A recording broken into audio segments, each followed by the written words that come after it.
رات کے تقریباً 1:16 ہوئے تھے کہ کراچی کے ایک سادہ سے گھر میں شاید سب کچھ معمول کے مطابق دکھائی دے رہا تھا، مگر کس کو کیا معلوم تھا کہ چند لمحوں بعد ایک ایسا واقعہ رونما ہونے والا جو پورے شہر کو ہلا کے رکھ دے گا۔ اور پھر اگلی صبح 64 سالہ شخص خود اپنے قدموں سے تھانے پہنچا، اور نہ وہ بھاگ رہا تھا، نہ اس کے چہرے پر کوئی خوف تھا، نہ وہ اپنے جرم کو چھپانے کی کوشش کر رہا تھا، بلکہ اس نے پولیس افسر کی آنکھوں میں آنکھیں ڈال کر کہا کہ میں نے اپنی بیوی کو قتل کر دیا۔ پولیس افسر کو لگا شاید یہ کوئی مذاق ہے، شاید کوئی ذہنی دباؤ کا شکار یہ شخص ہے، شاید کوئی کہانی بنا رہا ہوگا، لیکن جب حقیقت سامنے آئی تو ہر شخص حیران رہ گیا۔ آخر ایسا کیوں ہوا تھا؟ ایک ایسا شخص جو بڑھاپے کی عمر میں تھا، جس نے اپنی زندگی کے کئی اشرے اپنی اہلیہ کے ساتھ گزارے، وہ آخر اس مقام تک کیسے پہنچا اور اس کی کہانی کا سب سے بڑا سبق کیا ہے؟ یہ جاننے کے لیے ویڈیو کو آخر تک ضرور دیکھیے گا، شاید کسی انسان کی زندگی بچ جائے، شاید یہ سبق آپ کی بہت ساری زندگیوں کو بچانے میں بہت بڑا کارآمد ثابت ہو۔ کراچی کے علاقے اورنگی ٹاؤن میں پیش آنے والا یہ واقعہ صرف ایک قتل کی خبر نہیں ہے، بلکہ ہمارے معاشرے کے کئی تلخ سوالات کو سامنے لاتا ہے۔ جب 64 سالہ شخص تھانے پہنچا تو اس کے الفاظ سن کر پولیس افسران حیران رہ گئے۔ اس نے دعویٰ کیا کہ اس نے اپنی بیوی 58 سالہ کو قتل کر دیا۔ پہلے کسی کو تو یقین بھی نہیں تھا، کیونکہ عام طور پر قاتل جرم کے بعد فرار ہوتے ہیں، ثبوت مٹاتے ہیں، جھوٹ بولتے ہیں، لیکن یہ شخص خود گرفتاری دینے آیا تھا۔ پولیس افسر نے اس کی ویڈیو بنائی، شاید اس لیے کہ اسے خود پہ یقین نہیں تھا کہ کوئی شخص اتنے سکون سے اعتراف بھی کر سکتا ہے، مگر وہی ویڈیو بعد میں سوشل میڈیا پر وائرل ہو جاتی ہے۔ لوگ حیران تھے، کچھ لوگ غصے میں تھے، اور ساتھ ساتھ کچھ لوگ افسردہ بھی تھے، اور کچھ سمجھنے کی کوشش کر رہے تھے کہ آخر ایسا کیوں ہوا ہے۔ پولیس جب ملزم کے ساتھ اس کے گھر پہنچی تو دروازہ بند تھا، تالا لگا ہوا تھا۔ ملزم نے اپنی جیب سے چابی نکالی اور دروازہ کھولا، اور پولیس اندر داخل ہو گئی۔ گھر کے اندر عجیب سی خاموشی تھی، ایسی خاموشی جو دل کو بے چین کر دے۔ پھر ایک کمرے میں پہنچ کر پولیس رک سی جاتی ہے۔ سامنے دیکھا جاتا ہے کہ بیڈ پر ایک جسم پڑا تھا اور اوپر کپڑا ڈلا ہوا تھا۔ جب کپڑا ہٹایا گیا تو ایک 58 سالہ خاتون کی لاش موجود تھی۔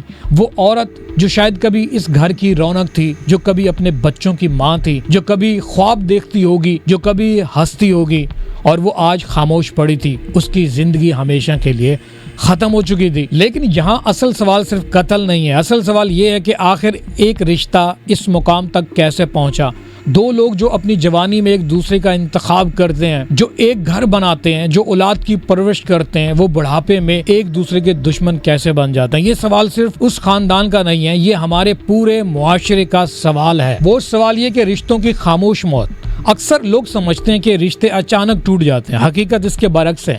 رشتے آہستہ آہستہ ختم ہو رہے ہوتے ہیں۔ جب احترام ختم ہو جاتا ہے، جب بات چیت کم ہو جاتی ہے، جب شکایتیں جمع ہوتی رہتی ہیں، جب غصہ محبت پر غالب آ جاتا ہے، اور جب کوئی مسئلہ حل کرنے کے بجائے دل میں دفن کیا جاتا ہے، تو وہ مسئلہ ایک دن دھماکے کی صورت اختیار کر لیتا ہے۔ اور اسی طرح سے بہت سارے کیس آپ کے سامنے آتے ہیں جس میں گھریلو تشدد کی تلخ حقیقت بھی ہے، اور دنیا بھر میں لاکھوں خواتین اور مرد گھریلو تنازعات کا شکار ہوتے ہیں۔ بہت سے لوگ اپنی تکلیف کسی سے بیان نہیں کرتے، وہ خاموشی سے برداشت کرتے رہتے ہیں، اور یہی خاموشی بعض اوقات المیہ کو جنم دیتی ہے۔ ماہرین نفسیات کہتے ہیں کہ مستقبل غصہ اور نفرت اور ذہنی دباؤ انسان کے فیصلے کرنے کی صلاحیت کو متاثر کر دیتے ہیں، اور اسی طرح سے ہمارے معاشرے کے بہت سارے انسان اس چیز کا شکار بھی ہو چکے ہیں۔ جب انسان اپنے جذبات پر قابو کھو دیتا ہے تو وہ ایسے فیصلے کر سکتا ہے جن پر بعد میں پوری زندگی پچھتانا پڑتا ہے۔ اب یہ بتایا جا رہا ہے کہ اس بوڑھے شخص کے جو بچے ہیں انہوں نے اس کے اوپر FIR کٹانے سے منع کر دیا ہے، اور ساتھ ساتھ ان دو لوگوں کی زندگی کا کیا ہوگا، بچوں کا کیا ہوگا۔ ایسے واقعات میں صرف دو لوگ متاثر نہیں ہوتے، سب سے زیادہ نقصان